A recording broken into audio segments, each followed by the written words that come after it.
Okay, there everyone, 7 o'clock is here, so I want to be respectful of you guys' time. There are some people in the hallway still signing in, so we'll give them a couple minutes, but we kind of wanted to start this rolling. So I'm Representative Skillicorn. We're doing a town hall on why the Second Amendment matters and how we can stand for the Second Amendment here in Illinois.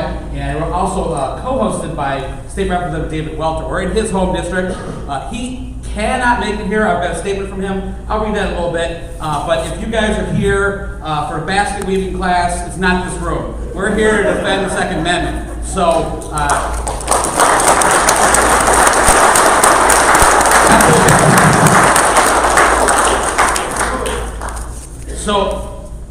Second Amendment matters, you guys, right? And what do you guys have to say about that? This is the big deal issue that brought you guys here on a Monday night, right? Yes. So, how do you feel about the idea that there are people in Springfield that want to take away your rights? They want to make it more expensive for you to get the FOID card. They want to make it so it's harder for you to transfer firearms, and they want to ban private truck firearms. What are your guys' thoughts on that? Bunch of communists. My thought, we're protected by the Constitution of the United States, and they better start thinking about that. He was pretty loud. What he said is that our rights are protected by the Constitution of the United States, and that's a fabulous point. Because those rights are not our rights, they're actually negative rights. They're negative rights of what this government can do. It's the government that can't take those rights. It's the government that can't do those things. It has really less to do with us and what the government can't do. So that is exactly why we're here, and that's a fabulous comment. So it looks like, Julia, we know the line, people come in? Yes. Okay, so this is a public meeting. So why don't we start with the Pledge of Allegiance. If everyone wants to stand, hands on your hearts. If you're military, you can salute. And we'll start. Pledge allegiance to the United States of America, and to the republic for which it stands, one nation, under God, indivisible, with liberty and justice for all. Hoorah! Well, thank you for coming, everyone. So we got a little bit of a program here. Hopefully you guys can see it. Some kind of with right. But kind of one of the first things that I wanted to go over is that there's a lot of talk from our representatives about our rights, about government, about here in Illinois, about fiscal responsibility, taxes, and such. So I really do appreciate the discourse on those issues because they're all near and dear to my heart. But we need more doers and not talkers, and that's a big deal. So talking about defending our rights, defending about draining the swamp is really, really easy. But changing the way we govern and changing the way we legislate, when we're up against dishonest politicians, we're up against two-faced special interests, we're up against a media that lies about these issues, that on the other hand is not easy. And just 2 years ago I was elected, and from the word go, that's exactly what I did. So I'm currently working on legislation to lower taxes, to change the way we govern, to protect people, to protect our gun rights, all of that. So that's something that I've been committed to, but I need your help, and that's why we're doing this event here, because we've got a lot going on in Springfield, and frankly, we start off at disadvantage. We are a mathematical disadvantage every single time a bill gets put on that board to vote on. And what we need to do is contact our reps and senators, and we need to look at who's targeted and get them to come over our side. So I've got a couple people here that are going to be speaking about some of the specifics, but give you an idea. So I work in the House of Representatives, 118 of us. We need 60 votes to pass something. We also need 60 votes to stop something. Literally on this issue, we have 51 good votes. That means that any day we lose. But what we can do is put pressure on the other side. We can put pressure on people that might be a little squeamish, and we can get them to do what's right, and we can win some of these. And don't ever think that it's impossible. Don't ever think that we should give up. Don't ever think that it's not something that we can do, because we do have the ability to do it. And so frankly, politicians, just because they're spineless and squeamish, we can use that to our advantage. Because they are like that, we can put pressure on them, and we can change their minds. We may not be able to change their minds, but we can make them do the right thing because of pressure. So if they're squeamish, if they're spineless, that means that they, with the wind, they blow, but we'll blow it the other way. And that's something we want to remember. So I've got a little bit of program, but I wanted to introduce a couple of the players we have tonight. John, did you want to come up or no? Yeah, sure. Okay. So first off, the person that helped me organize this rally tonight is John Weber from NRA and NRA-ILA. I'm sorry. Why don't you go on, John?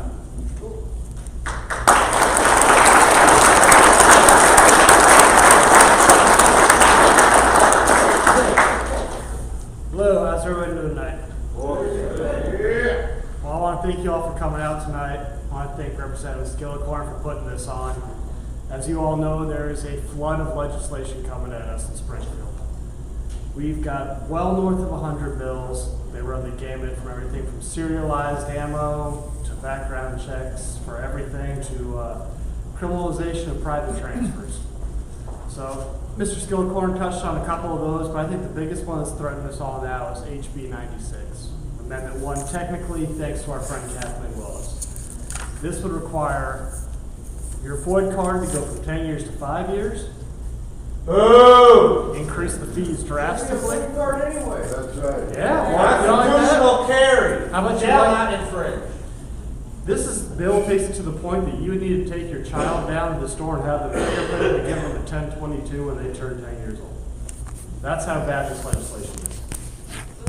That's one of the many bills we're proposing. I can tell you, they are going to go through everything they can, but to echo the point that Mr. Skillicorn made, you need to stand up, you need to let them know, because a lot of them are weak, they are spineless, and they don't know what they believe because they only believe in staying in office.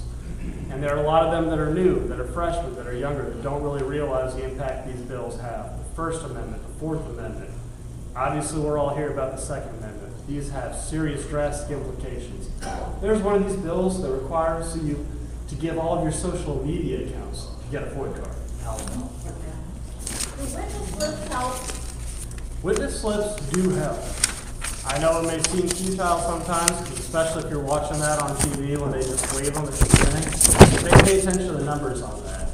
And to Mr. Skillicorn's point, the new members, the freshman members, the people that live in kind of swingish districts that aren't entirely sure where their constituents are, they're definitely scared of this because they know everything that they're doing at this point in this state, when they talk to us about it, they never want to talk about it. They're just like, take it or leave it. It's like, the answer is pretty much always, well, we'll see you in court.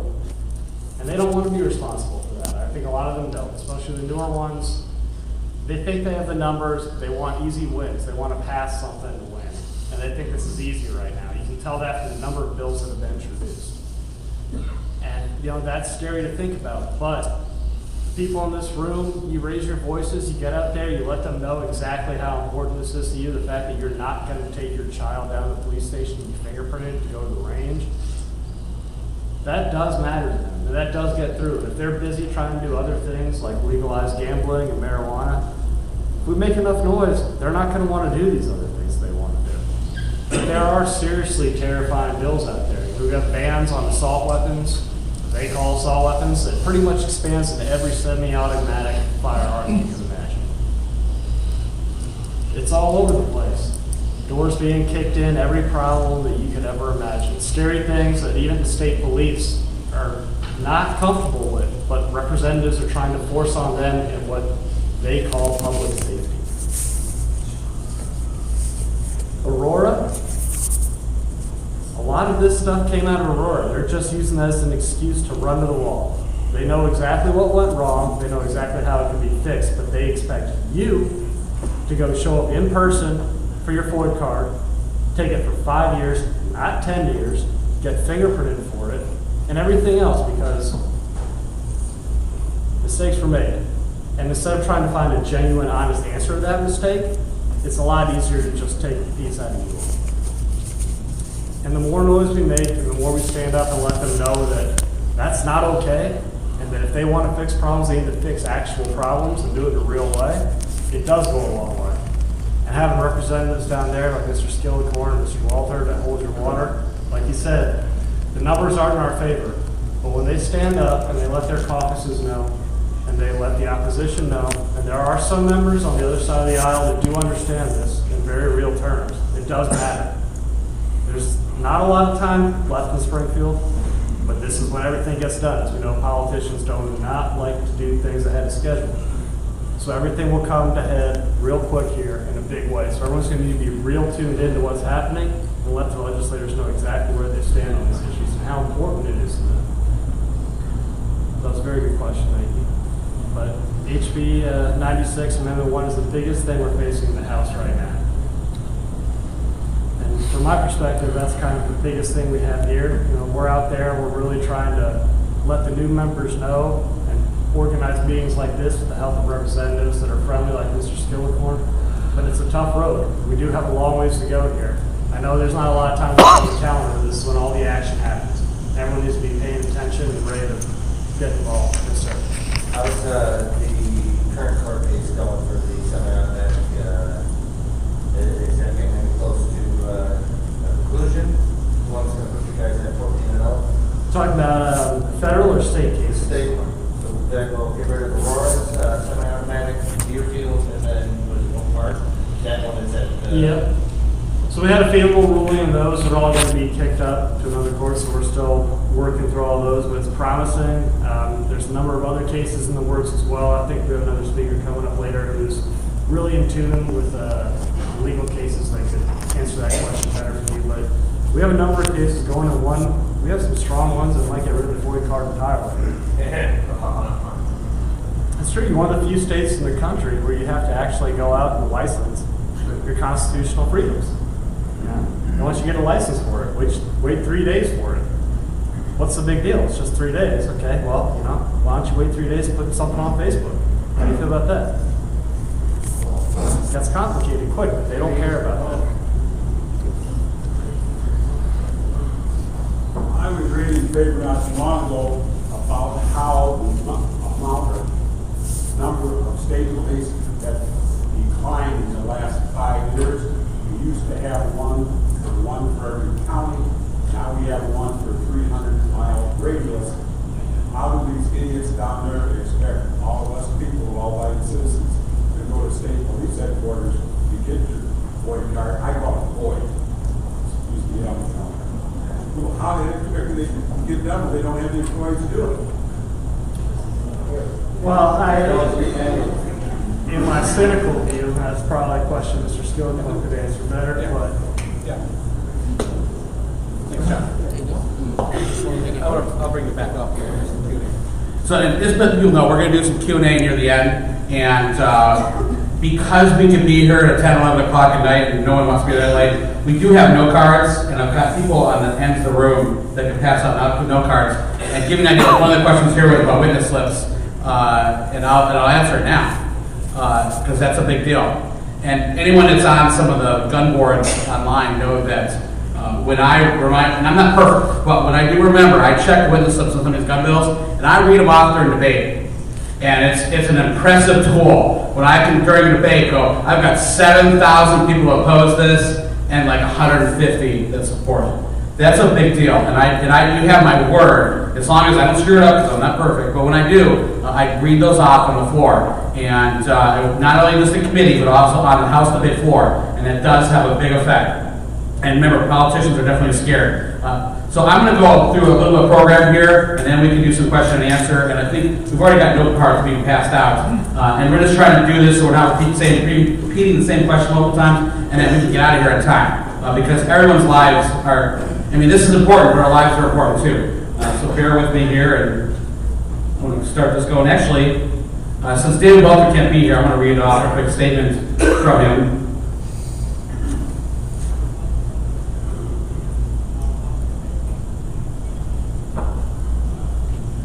And again, David Welter is the representative that's co-host, and this is me, and this is his home area.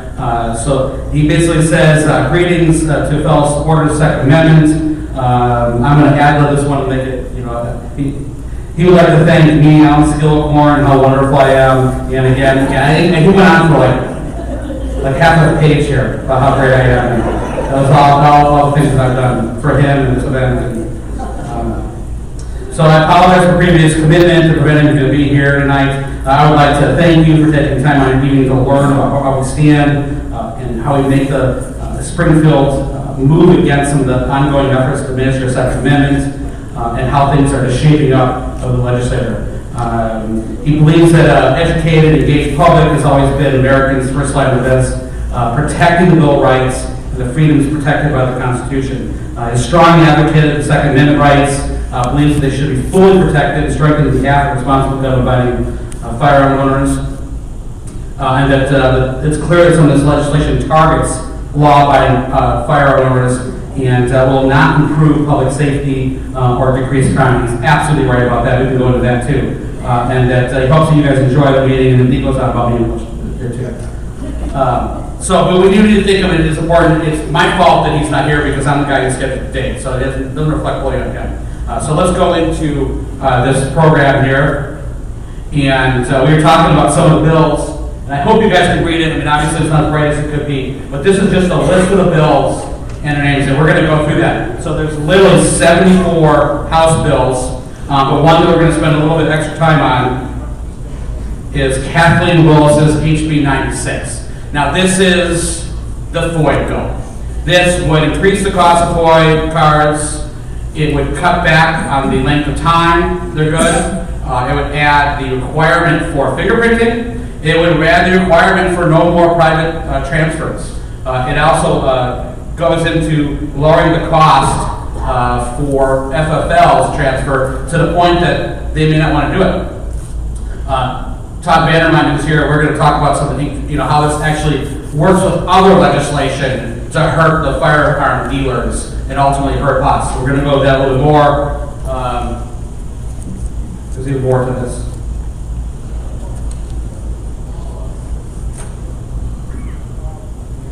So it's tough for me to read it on the screen too, but there's quite a bit to this. There's also a bill that would try to ban lead ammunition for hunters, sportsmen, and that make a big deal. It's sponsored by a Chicago Democrat. That doesn't come. There's no hunting that goes on in our district. Yet they're still coming after sportsmen and hunters. And it is very important that we let our friends and family, maybe they're not interested in semi-automatics. I mean, I am, but maybe they're not. Maybe they just want to go hunt or they want to play.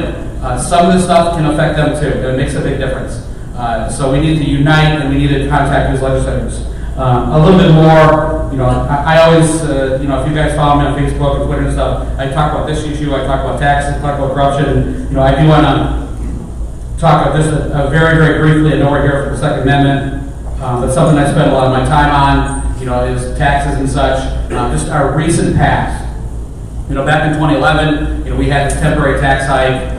We didn't reform anything. In 2017, we did a permanent tax hike. And now this summer, we're talking about a constitutional tax hike, as I call it. And there hasn't been anything we do to change the way we govern to actually live with our means. And it's just costing more people. So if you add in all the extra we pay in taxes, if you add in a property tax, if you add on, Cook County does this ammunition tax, we make it more expensive than the FOIDs.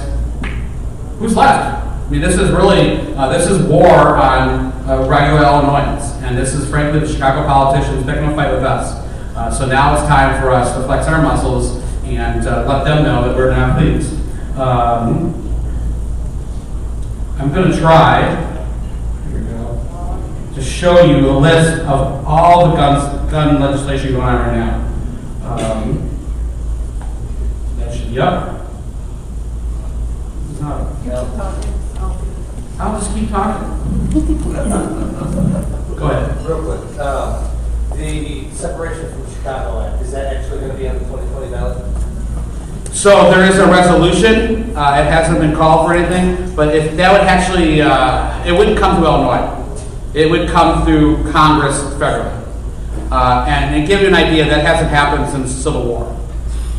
We would need to convince our Congress people to do that, and it would take a fair bit of help. And I don't want to spend a lot of time on that one, but so there's I think one of the groups is for it. They talk about a new constitution, like a new Illinois. So that some of that might work, but if it's just purely a new state with the current constitution and current laws, it would be a massive tax hike in Southern Illinois. And because all those contracts are there, all the commitments are there, where are you going to sue to get a remedy? It's going to be in that that new state, and it probably isn't going to work to people's advantage. I think the better idea is to have a more proportional way we run state government. So actually today, I'm working on legislation to change the way we run our state senate. So it's 59 state senators. You know, it's no surprise that, I don't know, a third of them represent Chicago, and then the rest of them represent the rest of the state. So one of my ideas that I'm proposing is a constitutional amendment. This will be something you can vote on if it gets passed. The idea of Meg and Linda slip out is probably, you know, between nil and nothing. But we would change it to 102 senators and one from each county. So Cook County would only have one senator instead of third or half. And that's, if you think about how the United States does it, and you know, there's House of Representatives in Congress, there's 435 representatives there, and they proportionally represent the population. But the U.S. Senate is 2 per state. So, you know, a state like California has 50-some representatives, they only have 2 senators. The state of Wyoming has 1 congressperson and 2 senators. So it's it's proportional to the states. And if we change that so that the Senate would represent the counties and the county interests, and then the House represented the people. I mean, I don't mind the direct part of democracy, but they should work together. And that's how they kind of conspired against us. And most of this actually comes from back in the early 80s, Pat Quinn passed a constitutional amendment called the Cutback Amendment, which will shrink the size of the legislature. So before there were multiple member districts, and in Chicago, we still have 2 Democrats and maybe 1 Republican, and they would work together for their district. Same thing in Southern Illinois. You'd have 2 Republicans and 1 Democrat, and they worked together for their districts. It wasn't red versus blue. It was like, hey, my neighbor needs this. Let's get it done. When we changed that to 1 member from each different district, it basically became Chicago versus the rest of the state, just because of the population. It's unfortunate. And that hasn't been working for us. But we digress. Just a little bit of this. There are 74 bills here, so we can scroll through here. You know, you'll see, I see the second one, my name's on it. It's actually a pretty good deal that allows you to conceal carry while you're hunting. But first couple here aren't so bad, but we start getting in, my friends over the North Shore, they have a couple bad bills. Lady from Schaumburg has a bad bill. You see a couple names here that have been very much against firearms for years and years. And I think I can scroll through page by page. There we go. You'll see there's just lots and lots of stuff here. Now, as the session begins, I try to read all the bills. We got to a point where it's over 6,000 filed. At this point in time, I don't read all the bills, but we try to hear about some amendments coming by. There are some people that read everything in those amendments, and we'll bring one of them up in a moment. But just to give you an idea, I did want to highlight, I saw one of mine fly by. There we go. I had a couple here. About allowing stun guns without FOI. Got another about allowing suppressors. Got another one here that you have to complete firearm safety class to propose a bill in General Assembly. That would probably be a pretty good one because basically most people filing these bills don't know anything about weapons and never fired one. And that's a big problem. So you can just see here, I'll try to scroll quickly through all these bills. There's 74 of them, and that is significant. Let's see if we can go back to that's okay, we can just leave it there. Why don't we, I want to bring up Todd Vandermeyer right now from the FFL Association, and a lot of you guys probably know him, but he's got some additional insights. There's a gun working group by the people in Springfield, and one of them is Kathleen Willis that is in charge of this, and to go over some details of this HB 96.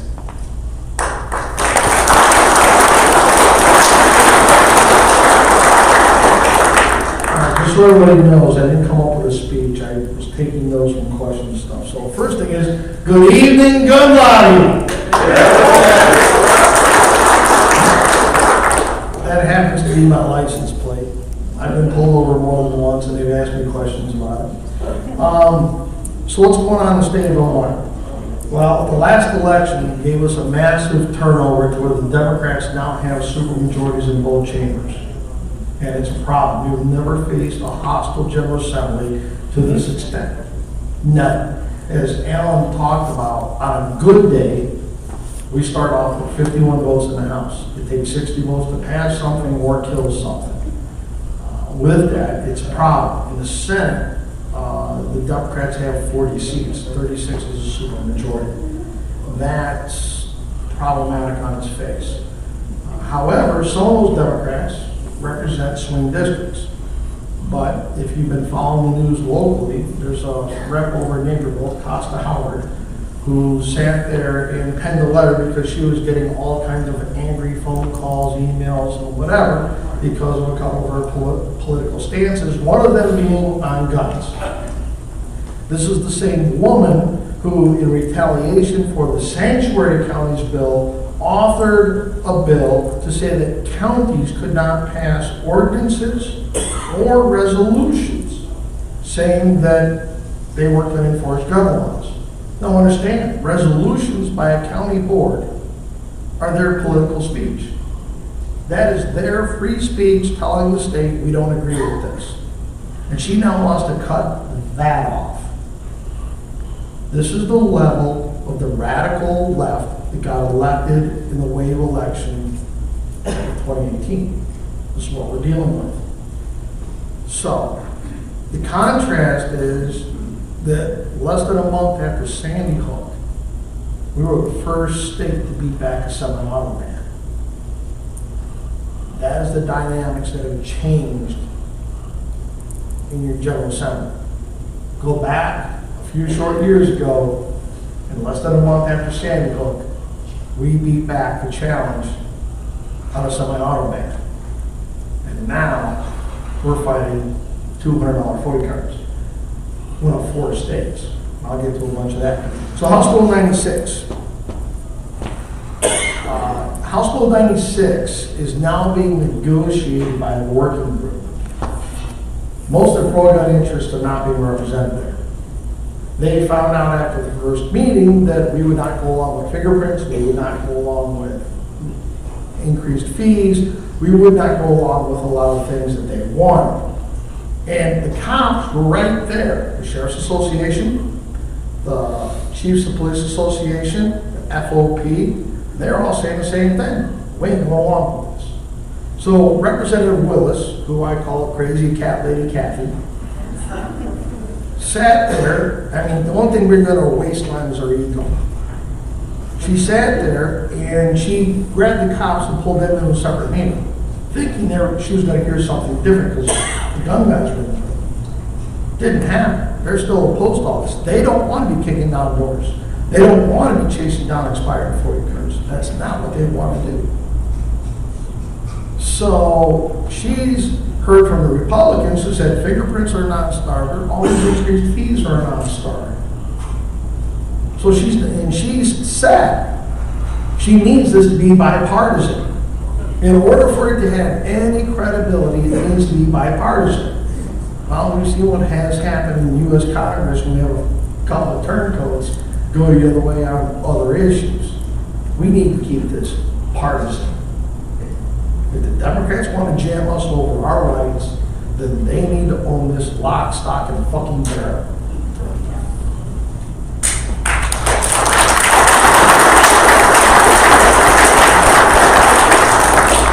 Any Republican that votes for any part of this, in my mind, is not a Republican. We had enough of those turncoats less than a year ago on the dealer licensing bill because they didn't think it was a gun control bill. Most of them who voted for it lost. There are a couple that survived. So they ought to understand if you want to make a deal with the devil, then you're going to pay your due because we are going to not forgive and we're not going to forget. So House Bill 96 is being negotiated in this working group. And the funny thing is, the largest anti-gun group in the state, Illinois Council Against Gun Violence, has been around for 20 plus years. They've always been sucking on the teeth of the Joyce Foundation. And all of a sudden, the Joyce Foundation pulled their funding. So their executive director is gone, their lobbyist is gone, and now they've been replaced by another group called GPAC, Gun Violence Prevention PAC, which is run by a guy, a millionaire who had his son killed in a gang shooting, and a political hack who got her start doing Dan Katowski's administrative work. Senator Dan Katowski was used to be the executive director of ICHV before he won a race in Park Ridge, and then left it for employment. So these are the new guys, and they're the left of the gun control spectrum. So they're trying to run all this stuff. So Amendment 1 leaked out when it got filed. I've seen the latest working version that came out a week ago, and the anti-gunners are upset that we've already got a copy of it. You know, that's what us lobbyists in Springfield do. So with it, what they want to do is they're going to cut the FOIA card back to 5 years. They're going to ramp it up to $50. So let's take the current 10-year card. That means that your $10 card goes to a $100 card. She cut it back to 5 years because she knew that we were throwing the casino around on everything, and she wants to get away from that public PR fiasco. However, in the new bill, they sit there and say the state police can charge you for the background check. They want to mandate fingerprints. The FBI standardized fee is $32.50 for a fingerprint check. How many people have been fingerprinted for their CHLs? All right, average rate $65, $75. All right, so 75 plus $32.50 plus 100. My public school math tells me that's over $200. That's what they want. Now, if you're like me, a family of 4, that's now an $800 fee. If I want my 19-year-old to keep shooting with us, I want to take my 50-year-old son hunting.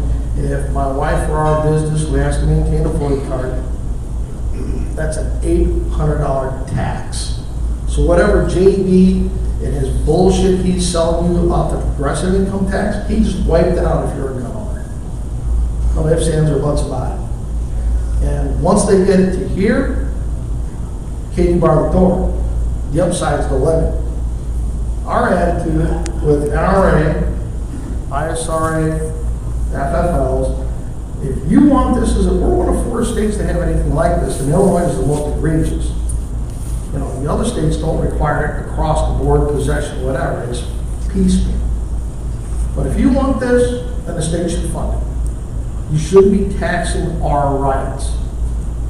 But no, they want to treat all of you like a sex offender. They want you to go in and get fingerprinted. They want you to go in and have to proselytize yourself in front of a law enforcement agency. They want you to have to pay more fees. Her attitude is, oh, you can afford a $500 gun. I can afford a couple more than that. My wife really doesn't know everything I paid for something else. I mean, please, go see that if I die, don't sell them for what I told you I paid for. Really, she's let me do this stuff for 30 years. I couldn't ask for a better wife. But these are just the small parts. Then you could not give your brother, your wife, your son a firearm without taking it to an FFL. And they want to charge you $10 for every transfer. Registration.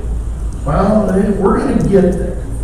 But the point is that, so let's say you get caught up in, you know, a bad divorce, one of these red flag laws, something. I don't want to think about the transfer fees I would have to incur at $10 a gun. But that's what you have to do. Now, on a dealer's perspective, working for the FFLs these days, $10 doesn't cover our costs. They want to mandate and statute less than what they mandated for the minimum wage. They want to steal our services. First off, the FFLs I represent don't want to be in the middle of this. I don't want frickin' frack showing up into my shop saying, you need to transfer this stuff. Guys, we don't want to be there. Why? Because they want to put it on a 4473. Why do they want it on a 4473? They want a paper trail. They want a hard paper trail. And the question becomes then, with the new gun dealer licensing bill that JB signed in the first month he was in office, what happens if they mandate this as a condition of getting a license?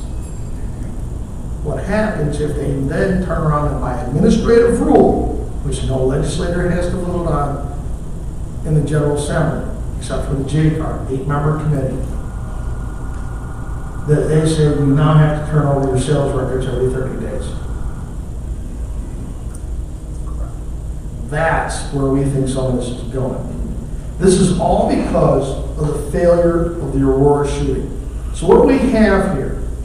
We have a convicted felon who got a FOID card. And once he submitted his fingerprints for a carry license, they found out he had a felony conviction in the state of Mississippi. It was in the system.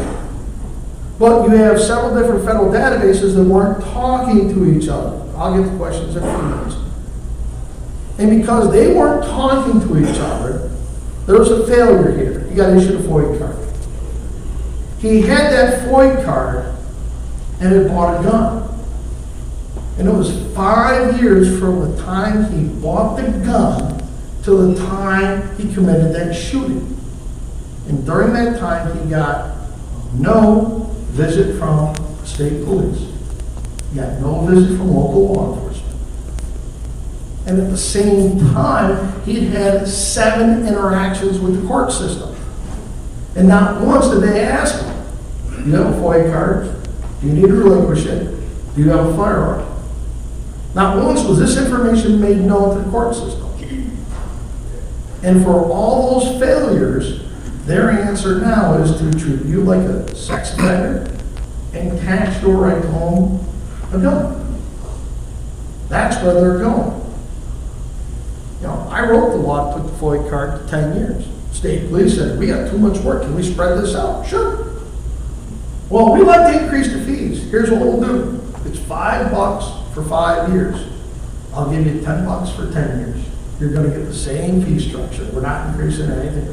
Well, that's the deal. Take it or leave it. Well, state police took it because it would spread out the work. Now they want to cut that back. There are when Barack Obama took office, there were 1.6 million FOID cards. Today, there are 2.3 million. He was the best gun salesman we've ever had. So, we're working through the issue of dealer licensing. The state police have to implement that in the next 3 weeks. We still have no rules. We have no guidance. The gun dealers are out there going nuts, waiting to see how all this is going to work. So, we're left with litigation. So, what's going on in litigation? How many people heard about the California mag ban? Yeah. All right. So, a judge, Judge Benitez, a Cuban immigrant, sat there in an 86-page decision, ruled the California mag ban unconstitutional, that people need more than 10 rounds to defend themselves.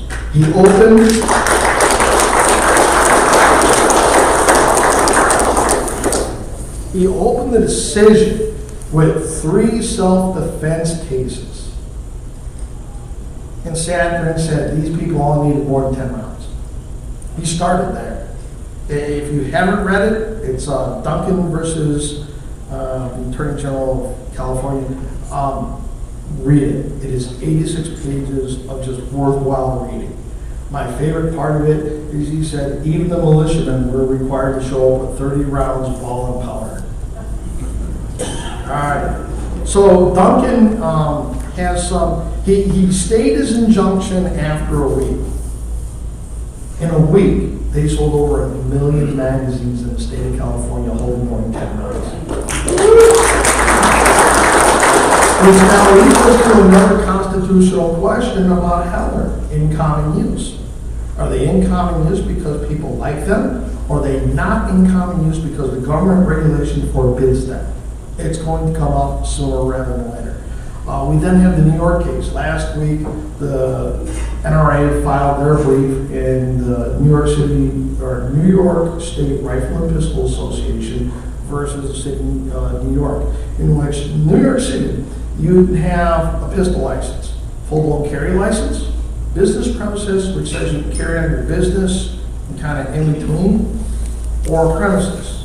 If you have a premises license, you can only have your firearm in your home in New York City or take it to one of 7 approved ranges. You take it to your home in upstate, violation. You have the Florida carry permit, go down there on a vacation, carry, violation. Shoot a match in Pennsylvania, violation. So the city of New York, a couple weeks ago, we're gonna change it, please stay this case. And the NRA and their legal team said, no, and here's why. And the court said, no, we're gonna continue with briefings. They did not throw the case out, which is a big deal. That anytime they could dump a hot button issue. This is the first time, what did I do? I don't know. So this is the first time in 10 years that the United States Supreme Court is going to hear a case on the Second Amendment. It's a big freaking deal. All right, I didn't touch it, really. Battery might be gone, Bob. No, my wife. Talk too long. It's my wife. She's in the room, and her and electronics just don't get along. All right, it died again. Whatever. So this is a big deal. This is a big deal, and the anti-gunners have caught on. This is a big deal because this is outside the home without the stigma of a carry case. This means that if they say, everybody said, Heller said only in the home. No, the words were such as self-defense in the home. And the anti-gunners just want to keep focusing on in the home. That's the other beauty of the Duncan case. He took 86 pages to tear apart every anti-gun argument that has been used in the last 10 years since Heller and shredded every one of them. It's a roadmap for litigation in the future. So now we have New York. If we win that, along with one of the questions is the standard of review. And the NRA last week, did a marvelous job of going why it should be strict scrutiny. And if we win strict scrutiny on the standard of review, then 85% of gun laws in this nation are going to go bye-bye. That's it.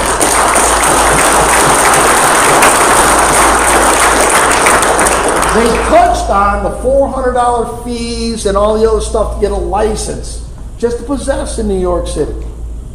That cuts directly at the FOID card, which a judge in White County in Illinois a couple months ago ruled the FOID card unconstitutional for a couple of reasons.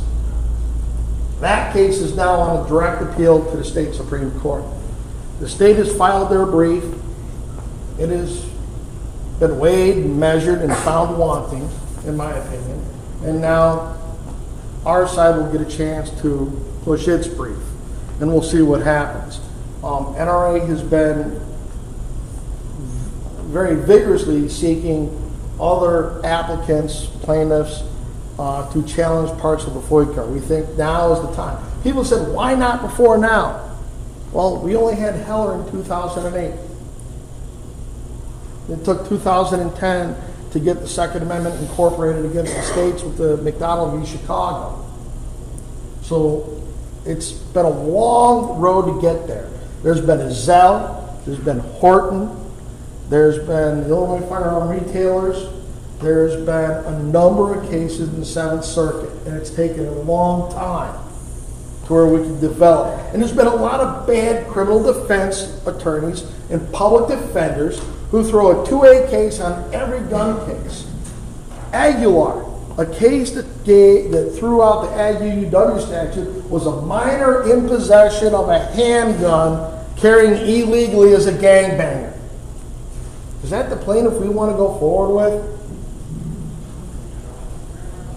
So we don't always get that. We have a very sympathetic plaintiff up in Lake County we're working on. We're trying to get that lawsuit filed. There's a couple other challenges that I'm working with NRA. For the record, I do not work for NRA. I've worked for them for over 25 years. I now work for FFL, Illinois Dealers Association. But with that, we won Deerfield, which was an NRA case. They got combined with the ISRA case to knock out a semi-auto ban in the second district. We've been given the idea that case has been going on for 6 months. The Cook County gun tax, we've been in litigation on that for 5 years. And because the first district is only Cook County, we haven't gotten through there. So, if we don't get out, here's the thing I'll tell everybody, being a former precinct committeeman. You want to know how you change the politics of the state? You only have to do two things. You have to care and know who the pro 2A candidates are. And you need to walk one block on either side of your house, both sides of the street. You need to go tell your neighbors, these are the guys you think they should vote for. There's 2.3 million of us in the state of Illinois. We're larger than any union. We're larger than any other association. AARP keeps sending me stuff and I keep throwing it in the garbage. You know, we have the ability, but because if I come to your neighborhood, you're going to listen to Todd.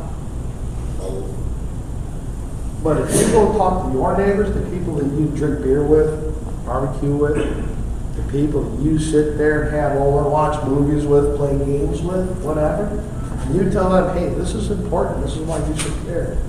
They're more apt to listen to you than they are some paid political hack from Madigan walking down the street handing out their gobbledygook at the doorstep. And then when that candidate just might knock on your door or their door, well, I heard this.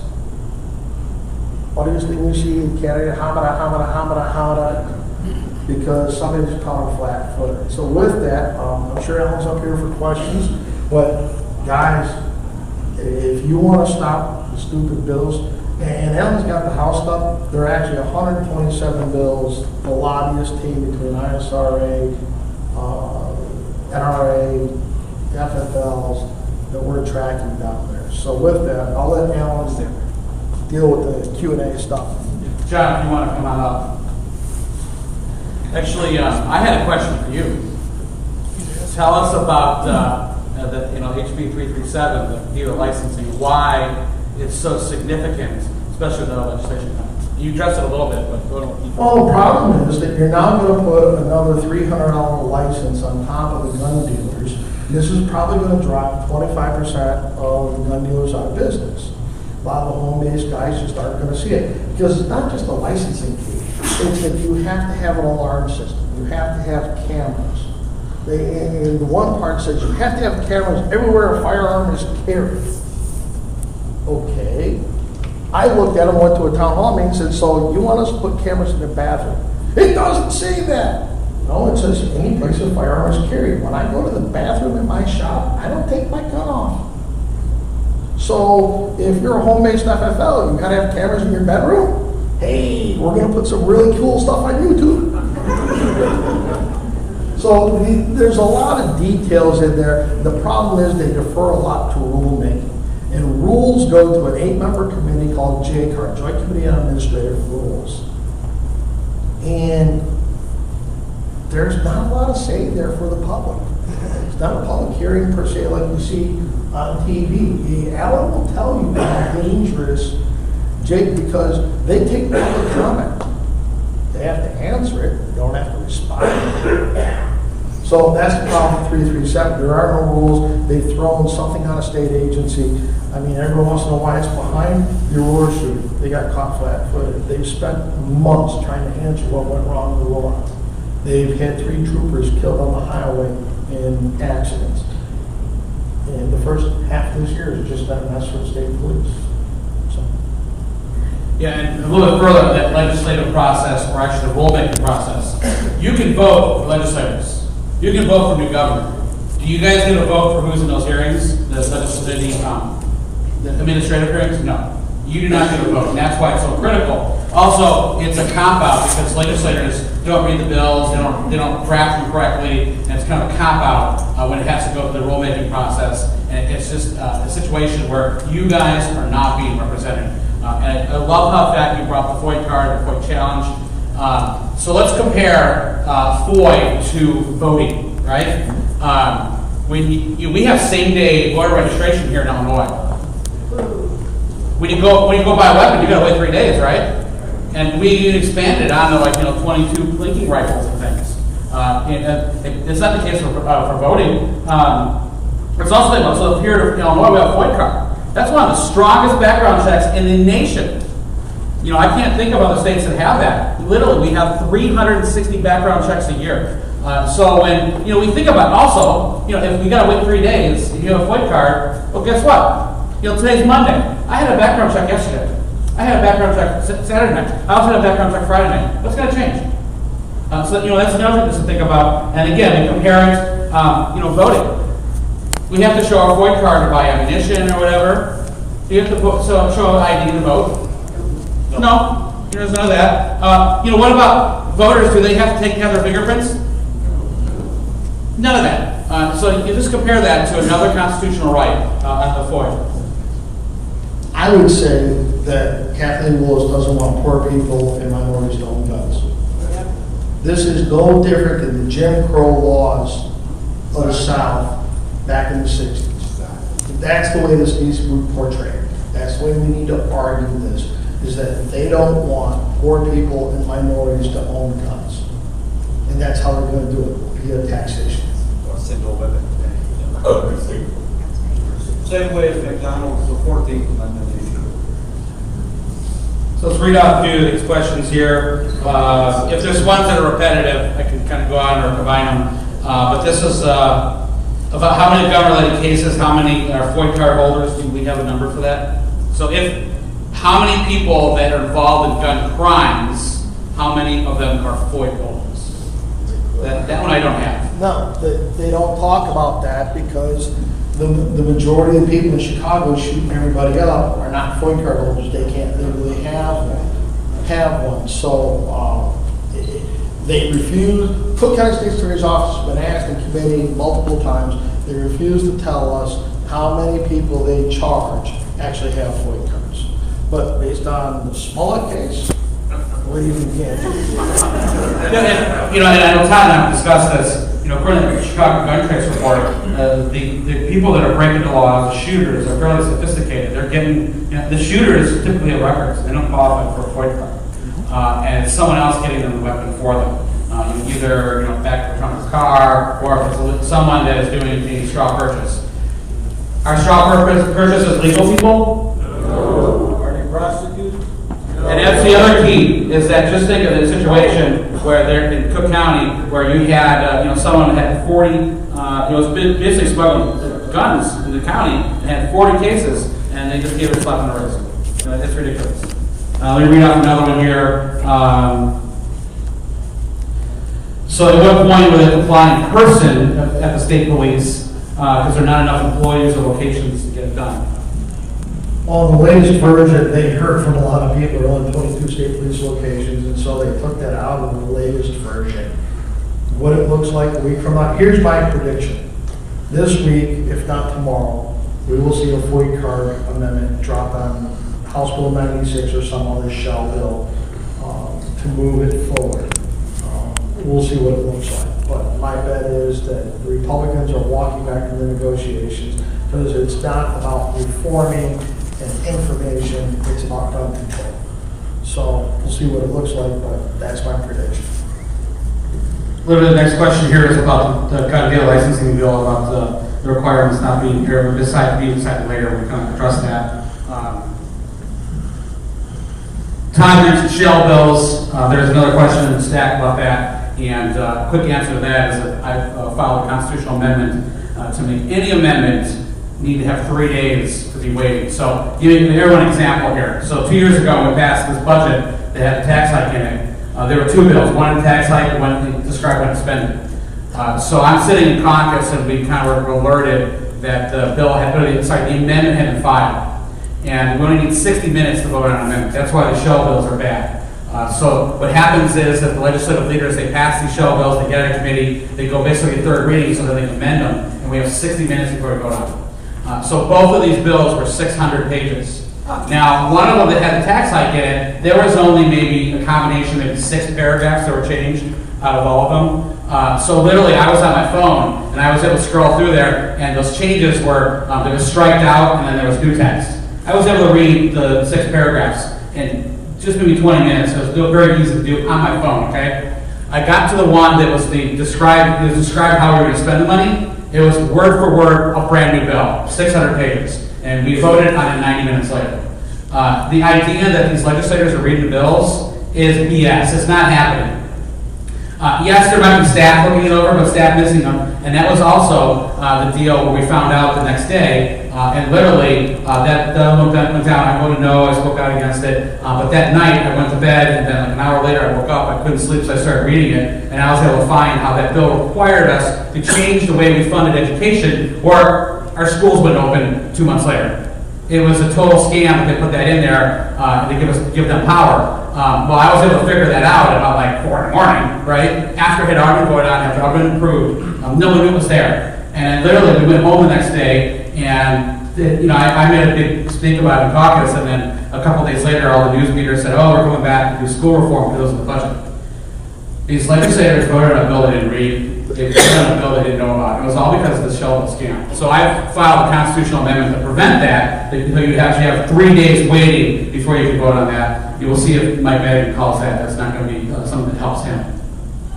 So let's move on to the next one here. Red flag proposals. Obviously, we had a red flag bill that passed last year. Questions of the constitutional.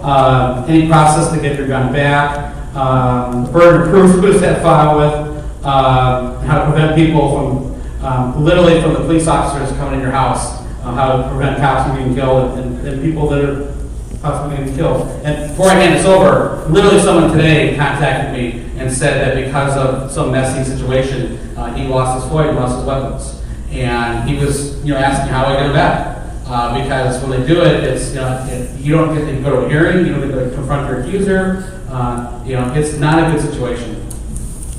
So the problem we have with red flag laws right now is the due process issue, and part of it is they're not getting a big hit rate on completion. If they were approving 100% of them on hearsay evidence, there's a very good legal standing. This is why the New York case becomes so important. If the New York case comes through with a high standard of review, that means in order to take somebody's guns on a hearsay claim is going to go through the roof. And the current red flag law will probably be unconstitutional. The problem is we've got to get through New York. We have to survive. They'll hear it in October. They'll probably rule on it in January. So we have to just get through till January to see what the Supreme Court's going to say. My belief is Justice Thomas is going to put his boot in the ass of a few of the appellate courts that have made a mockery of what they're going to do. Try to comment on red flag law. Red flag laws, obviously, without due process, are terrible infringements on more than the Second Amendment. It's a huge problem, and it's something that Mr. Skillicorn fought against, and Todd's been vocal about it as well. And there's a lot of things going through there, and the big thing I would say is, as much as we've talked about how we don't have the numbers and everything else, it's representatives like these two. I don't know how many people in here are FFLs. I want to ask you to raise your hand. But if you are, you have advocates up here. And you need to be with them. And you need to be with them all the way through. There's not a lot of time to go. They're going to throw everything they can at us. And this is the time. It's do or die. This is the finish line here, folks. They may not have talked about it much because they're more concerned about gambling or marijuana, but they're coming at it right now. In the next few weeks, we're going to be ones to happen. So we need to pay attention and take care of our guys here and make sure that they have force of all of your voices with them when they go through there. Bring this up. And look at the watch, it's 8 p.m. right now. If you need to go, no shame, go ahead and go. I'm trying to be respectful of your time. I can also use an opportunity to plug my website and stuff. So we're doing a live stream. This is being live right now, but it'll be on at least my Facebook page. You'll see about maybe put it on YouTube or something too. But then this next question here literally is about the list of gun bills. If you can get the first slide, I'm going to put that program on my website, which is repskillicorn.com. So it's REP as a representative, SKILLICORN.com. I'll put that up there. I'll put this list of House gun bills there. Let's go to the next one. This is about someone who pays $125 for a 3-year license, explosive license, and you qualify to take a 3-hour class. And I see here it mentions to get an FBI background check. I don't know if there's a specific question here, though. Do you have a comment on? Well, the right to keep and bear arms, Second Amendment, has not been ruled to cover explosives yet. So, and also feel free to contact. If you contact me, I can get. I mean, I can forward your question on and see what I can do about getting the answer. That's not a problem. So, why is the federal government allowing state governments to impose and change their constitutional rights? It's a pretty darn question. You think the 9th and 10th Amendments pretty specifically spelled it out, and also the Second Amendment. Trying to get an answer for what the federal government is letting states take away rights. Well, most of them are weak beat. They defer everything they can to anybody else at every opportunity they ever can. You see that happen with your elected representatives. They kick everything they can to the court. And you see it happen with them all kicking all their power over the presidency and then concluding that he has too much power there. These are not rights that they give us. We know that. These are not rights that they give us. These are ours, and they can only restrict them. And every restriction on that is absolutely an infringement on your natural God-given liberty. That's the problem.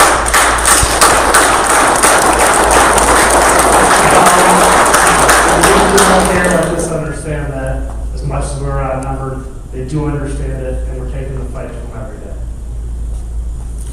Yeah, the Lord God gave us rights, not the government, not the Constitution.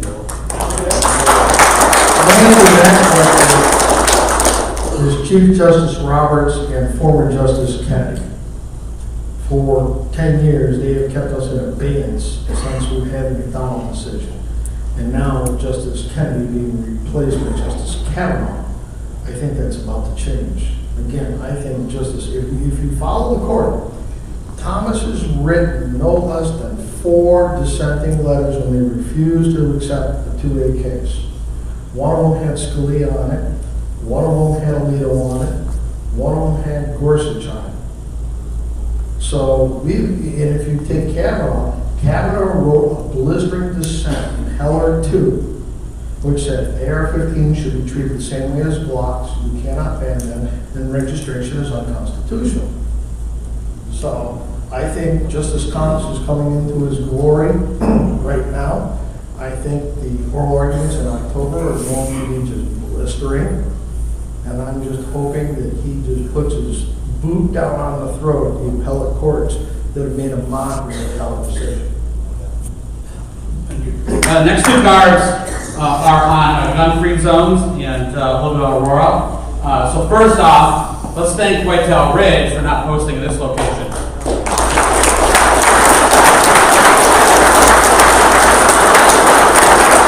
And it is complex because there's private property rights involved, but there's also the federal government.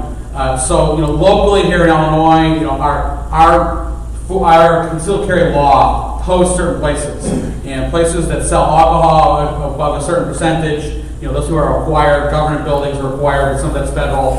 But then there's private property rights. So if you own a store, you're free to post, but that doesn't mean I'm free to shop there. Same thing with church and stuff. And then specifically a little bit about Aurora, and we can evaluate this a little bit. There was a question about why wasn't there an armed guard in the determination. And this is something that people that post these signs need to start thinking about. If they're not going to respect our rights to defend ourselves, are they going to provide security? Are they going to provide metal detectors? Are they going to provide armed guards? Are they going to provide a specific security plan if something goes sideways? And are they going to be liable for that if they don't? And that applies to our churches, our businesses, shopping malls. And I know in my wallet I've got a couple, from my local ISRA town hall guys here. They have business cards saying that if you have a no gun sign posted, I don't shop there. And I've dropped those off at local businesses. And there is literally I'm a fat guy, I like pizza.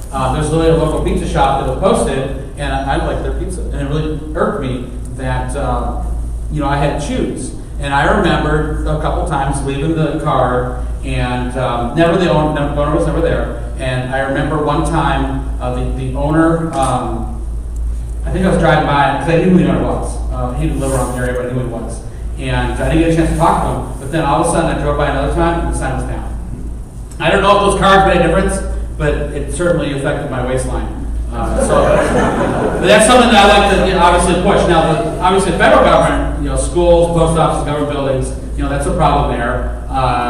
And that's something that maybe these guys have an answer. But also give you an idea, I was talking about term limits in Texas just like 2-3 weeks ago, and I was able to go past security when I give them a concealed carry card.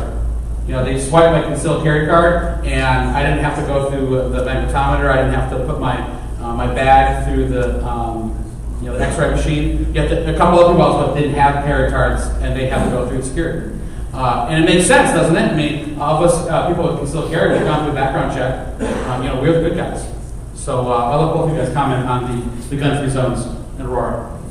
Well, the gun-free zones came about because the Democrats are only going to pass the minimal carry bill that they had to comply with the court order back in 14. So with that, it is what it is. We're hoping that with New York, if they elevate the standard of scrutiny, that there are a whole bunch of the cases that have been litigated and lost, and the Supreme Court denied cert on. All that litigation is most likely going to come back if we get a favorable ruling the way we see it in New York. New York is now a linchpin. This is going to be as important as Heller. And if we get that, Katie Barbador, because I already looked at Kathleen Wilson and say, if I win New York, I'm going to take a chainsaw to your statue. I really want to go into committee when they propose this amendment and try to run it. I want to walk in there and say, you know what? This is wrong. It's our right, and make all the arguments that we would make. Would you put a $150 tax on a right to vote? Would you put a $150 tax on abortion for all the liberals? No. Okay. That being said, you know what? Pass it. Pass it in the most egregious form you can, because that's only going to help our case when we go to the court. Because at this point, we have nothing to lose. We're either going to win the FOIA card, or we're going to lose the FOIA card. One or the other. If that's what you want to do, give me the best fact pattern that you want to tax my right to defend myself. In the case we're working on, 83-year-old Marine, 30-year veteran, leaves the Marine Corps after 30 years as gunnery sergeant, 3 tours in Vietnam. So guess we're doing this FOIA card. Triggers a revocation of the CHL. The local PD sent 2 detectives out there to confiscate his 2 revolvers out of 1911. Now, if Heller says it's in the home, you have to pay a tax, fill out a form, provide an ID, just to be able to have a handgun in your own. The heart of the liberal argument as to what they claim Heller is, that's what that case is. And my attitude is baffled.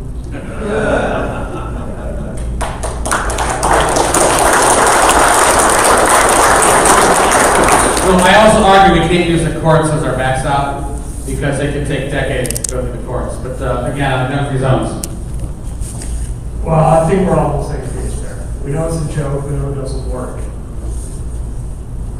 It's a fraud, and the biggest thing is that I've seen, and these guys have seen me down in Springfield, is these people don't care about this. It's not about safety, it's not about liberty, it's about control. We all know that. The unfortunate truth is that they hate. The thing they hate you with all the time, they hate you. They hate you for being individuals. They hate you for taking care of yourself. They hate you for providing for yourself, protecting for your family. They've got somebody else to watch, who, by the way, isn't actually required to do that. And that's where we are now.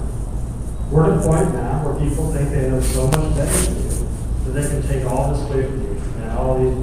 But you know that's not true. And they're coming at you every day. They do not care about the Constitution. They do not care about individual liberty. They believe they're right. And they believe that you are a threat. And that you are responsible for the derelict, deranged, demented acts of other people. They don't understand your way of life, and they don't care to. And And that's the fight we're up against, and it's big, and it's huge, and it's going to come to a head in the next 3 weeks. I appreciate everyone being here. Appreciate Skillicorn for being here and bringing this all out to the open so everyone can understand. But that's what it is. But I really tell you, a fixed Aurora, right? Just give us your fingerprints, it'll never happen again. That's where we are. We need to stand firm. And folks like this, we will. Appreciate you being here.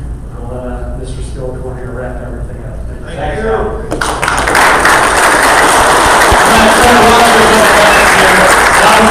County and Gun Sanctuary. I just mentioned to Todd, he doesn't think it's moved yet. I'm going to hold this one and I'm going to get back to you and check. If Welter was here, and again, my fault, scheduled at night, he was busy. He would know the answer to that one. He used to be the county board chair here. Abuse on shell bills, we kind of talked about constitutional amendment. How do we get rid of Madigan? And it looks like Durbin, or is it Durkin? Well, so none of us here voted for Mike Madigan. I'm the only state representative in the room. I certainly didn't vote for him, but we need to hold our Democrat colleagues accountable for voting for him. But also, this is a partisan answer, guys. Madigan is elected by Democrat House representatives. You do not want Mike Madigan. You got to make sure that Democrat representatives do not get elected. That's how you do that. Now, the guy is like 75 years old. I think he'll live to 150, so he's not going anywhere anytime soon. Durbin, kind of the same thing. Just because he's got money and name recognition, that shouldn't mean anything. This is literally a guy that works against us in our way of life. I think he commented this a week ago because President Trump said that he didn't want to be in this UN anti-small arms treaty. Durbin was attacking the president for that. That's ridiculous. We should not give our sovereignty to the UN, and that treaty should go into the garbage can. Durbin should be out.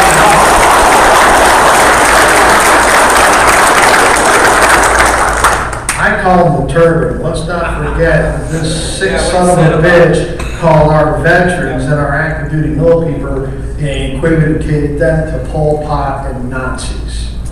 A guy who never served a day in his life. No, he isn't worth the gum on the bottom of my shit.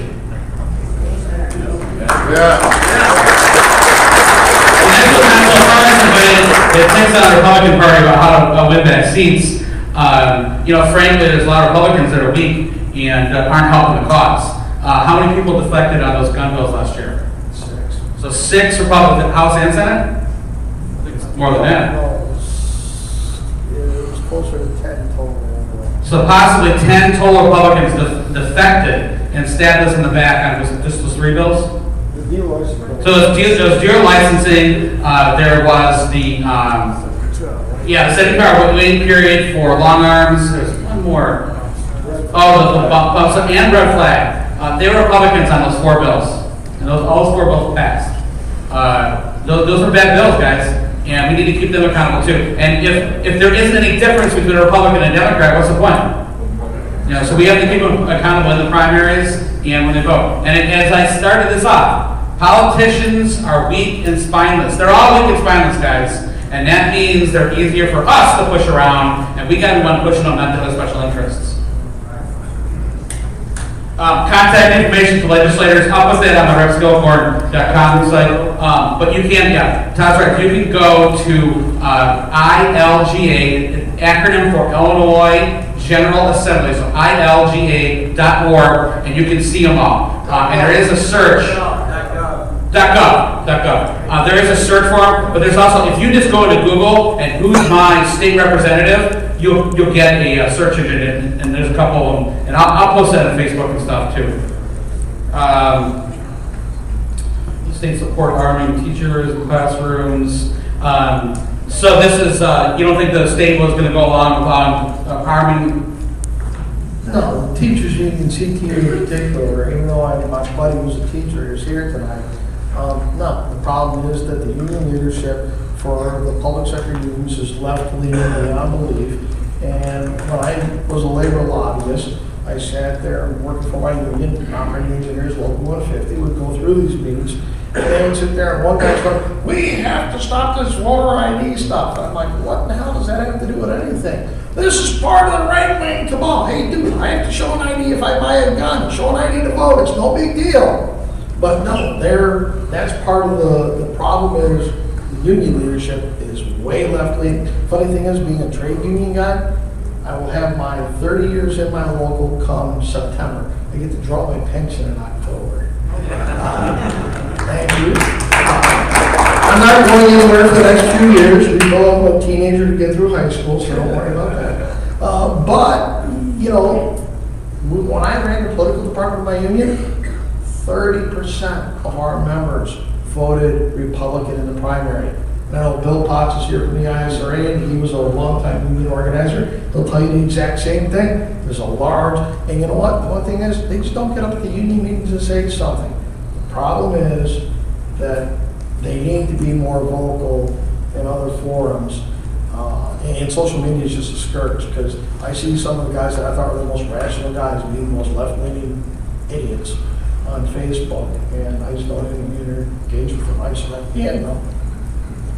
Yeah, the trade union guys are definitely on our side because they're just regular guys. We just got a couple more here.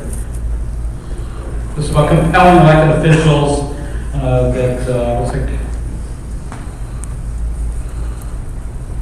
Oh, this compelling, basically compelling elected officials to do what's right. Well, I think that also goes into my politicians are spineless and weak. Doesn't the president say that politicians are stupid? See what this is? It's toilet paper. On any given day in the General Assembly, half of those members will use this to treat what they think the Constitution is worth. I'm not joking. I've watched it on First Amendment issues. I've watched it for 30 years on Second Amendment issues. I've watched it on Fourth Amendment issues. On any given day, half of the members of the General Assembly will treat the Constitution as a piece of toilet paper. Because they don't care. It's not them. You want to know what the real answer, in my opinion, is that when Kathleen Willis introduces a bill like House Bill 96, and it gets voted on and she votes for it, that we should be able to take her to federal court and sue her for 1983 violations of her civil rights. Oh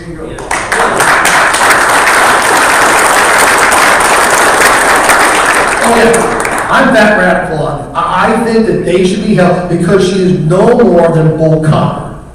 She just has a license to do it as a legislator. To me, the difference between Kathleen Willis and Bull Connor is this much. She's using her position as a legislator, he used water cannons. And the end result was the same. Fear, intimidation, and the subjugation of constitutionally protected rights. You can't echo anymore. Literally, those suburban seats that have flipped to the other side, getting those seats back would win this argument. I mean, they are empowered because they have the numbers. Another question here about sanctuary cities, about how does it help us if it has any weight. Give you an idea, just 2 weeks ago I was in McHenry County and spoke out, and we had 90 people in that room commenting on going to a sanctuary county for Second Amendment, and it makes a difference. And frankly, I want that to go to the county board. Do you want to know why? Because I want to see a roll call. That's a county board that's controlled mostly by Republicans. I want to see the Republicans either do the right thing or me to know which ones I need to target to get them out. So back in January, I wrote a piece you can find on the web called Sanctuary Counties 2.0. Because the whole part of the beginning of the sanctuary counties, which I was not involved in, sat there and said, we're going to have counties pass resolutions because we're going to steal the idea from the sanctuary counties over illegal immigration. Great. 2.0. Get the sheriffs and the local law enforcement to say we're not going to enforce it. Get the prosecutor to say we're not going to prosecute it.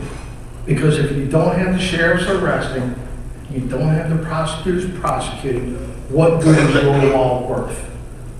And when we started talking about that in Springfield, the goes to light, because I'm wearing a couple patches up here today. This one is no comply. We're done. The FOIA card was a tolerable infringement at $10 that people didn't like. At $200, we're flipping you the bird. That's just all I hear. Shameless plug, these are a fundraising effort for our lobbying efforts in Springfield. We have them. We'll see you after the pack. $10 for a patch. Stickers 2 for $5. We have them here tonight. But the point is, I've looked at legislators and said, what are you going to do when we're not going to comply? I will not surrender a magazine. I will not surrender an AR-15. I won't. No. What are you going to do when we say no? 2.3 million of us say no. What are you going to do? So now Cory Booker, as I call Clown Car Cory, you got Heels of Paris. A few of the other Democratic people saying Beto. I don't know what they. Not Mexican, not Irish. I'm not sure what. Or was it fake Mexican, fake politician? What are you going to do? You don't have enough jail space for all of us. As my chief of police told me, he says, you want me to arrest the people that come over to my house and drink beer and we barbecue with, people I go to church with, the coaches of my son's football team. These are the people you want me to arrest because they refuse to follow your law. And you've seen the sanctuary county stuff in Illinois go across the country where it's now national news. Rhode Island. I mean, John's got a couple states on the East Coast that's taking root out there. Nevada. Did you ever think you had to do this in Nevada? New Mexico? We started a movement. And the point is, the more we draw that line, you know what? Rosa Parks didn't give up her seat. We're no different. You're not going to get my rifle. You're not going to get my pistol. You're not going to get my magazine. And you know what, Mr. Booker? If you want to be the guy that wants that, I suggest you come to my fucking door and take it yourself, because you're going to get a real rude awakening.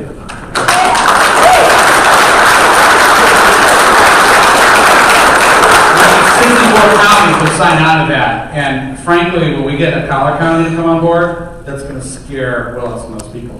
Another one, how much money we lost with all the new rules and laws, FOIA fee, sales tax.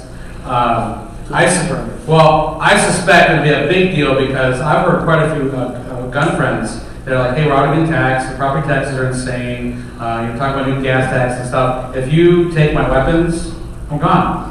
I can think of a guy today that, I talked with today, we didn't talk about this, but he's told me in the past that if you take, somebody out or take my mags, I'm gone. I mean, there's no reason to stay here. Lewis Machine Tool, anybody ever heard of them? Anybody own their guns? All right. Manufacturing company out in Milan, Illinois. Employs over 120 people. So how many people here happen to be small business guys? Anybody a sub S? So you know that your taxes flow from your corporation to you. You pay your taxes on your personal income tax, not corporate income tax. Well, Carl Lewis was a sub S. Sold his house in Illinois, moved to the Iowa line. In 3 months, he opened a new factory in Iowa. He was so intent that he would not give the state of Illinois a nickel, that he moved his residency so they couldn't get it off his personal income tax. He's probably a $100 million company. Rock River, they're on the verge of moving across the river as well. Same thing. Chuck Larson, the owner, about ready to sell a 75-acre farm and homestead, so he doesn't have to give the state of Illinois a nickel. Les Baird, already gone. Armalite, already gone. And you just heard of a shotgun manufacturer in Cook County. They're now leaving because the state of Georgia is giving them tax incentives to come down there. So what is the cost of the anti-gunners to this state right now? I'd say you're well over $500 million in the last 5 years. In a state that's already broke. And I know there's a few anti-gunners that are probably going to watch the live feed, and we know what you guys are trying to do, and it's not going to work. We already had 3 more. Address the broken concealed carry system, denies people based on charge, not an outcome, and if How do you constitutional carry? Elect 71 solitary pro-gun people, that's how you get constitutional carry, if not through the courts. There's already a court challenge pending in the federal courts now on the denial of the carry license. We'll see how it goes. What year? Illinois carry license. It was filed by ISRA about a week ago. We'll see where it goes. But, you know, NRA has been in active talks about litigation. There are a couple of different ways to approach the litigation stuff. Even though I don't work for the NRA anymore, I'm very active with their legal team and how we do things here in Illinois. And so there's kind of like a method to the madness. We tackle this domino, and we get this one to fall. It kind of starts a whole chain of them going. And we're not, you know, from the Italian world where we're just going to throw spaghetti on the wall and see what sticks. They really have. They've got a top-notch team. And the people that they've offered to bring into Illinois are the same guys that are arguing the New York City case. And understand this. They brought in Paul Clement, former Solicitor General of the United States. Paul Clement bills out at $800 an hour. And the last time we had a case go up in our part of the McDonald case, because McDonald had two parts. There was an NRA component and there was an ISRA SAF component. And on the NRA component, we got every billable hour at $800 an hour that Paul Clement charged.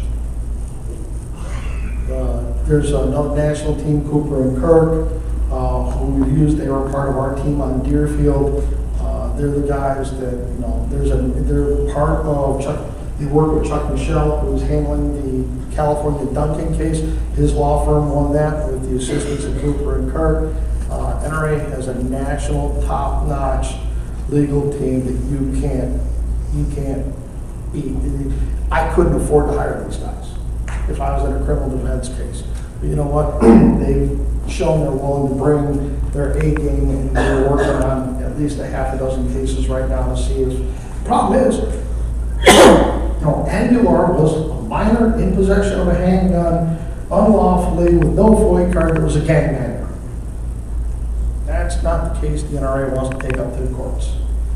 We want to take something else like an 83-year-old Marine veteran and try to get. We don't always get to pick and choose our plaintiffs because case law gets made around what happens. But the only way you're going to get constitutional carry is one of two ways. The courts decree it, which I don't see happening in the next 5 years. Or you elect 72 members of the House and 36 members of the Illinois Senate, because if the governor vetoes it, that is the number of people you need to override the veto. This is a game of math. Let me tell you the numbers that matter. 30 votes in the Senate, 60 votes in the House. If there's a veto or something, or a constitutional amendment involved, it's 36 in the Senate, 71 in the House. I went to public high school. I can even figure this out. It's math. We have more voters that put our guys in than they do, or we lose. We have more votes on the floor of the House than they do, or we lose. That's it. So, you know, I'm here, innocent until proven guilty, right? And Dakota's just passed constitutional carry. Kentucky just passed constitutional carry.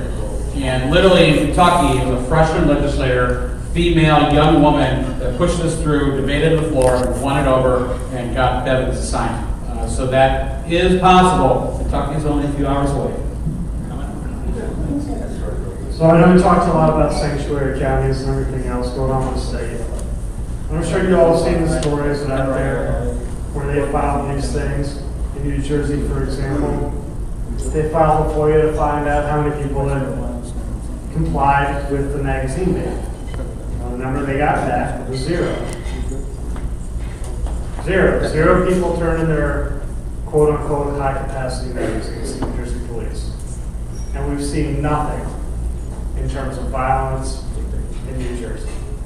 Because we all know that gun owners are the most law-abiding subsection of citizens in the country. And I'm sure you all know exactly how frustrating it is to have people out there who are trying to call for sanctuary in places in this country where you can violate the laws of this country, but will not allow you to exercise your constitutional rights, that glaring hypocrisy is starting to grind on people to a point that is intolerable. We can't keep going down this road, and they're going to have to realize that it needs to stop. Then, to the one question the representative handed me, is the NRA organized by county or by region? We, on our Frontlines program, are organized very specifically depending on what's happening.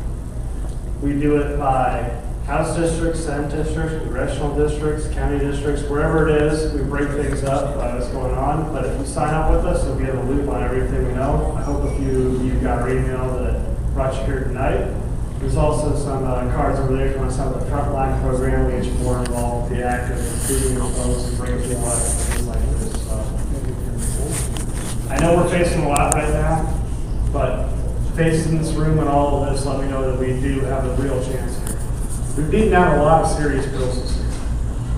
To help people like Mr. Skillicorn, we have beaten back a lot of stuff, and there's still a long ways to go. But we're holding our own because they understand how far they've overreached. So I appreciate a lot of people coming out so far as they did tonight, and I appreciate Mr. Skillicorn for doing this. Thank you very much.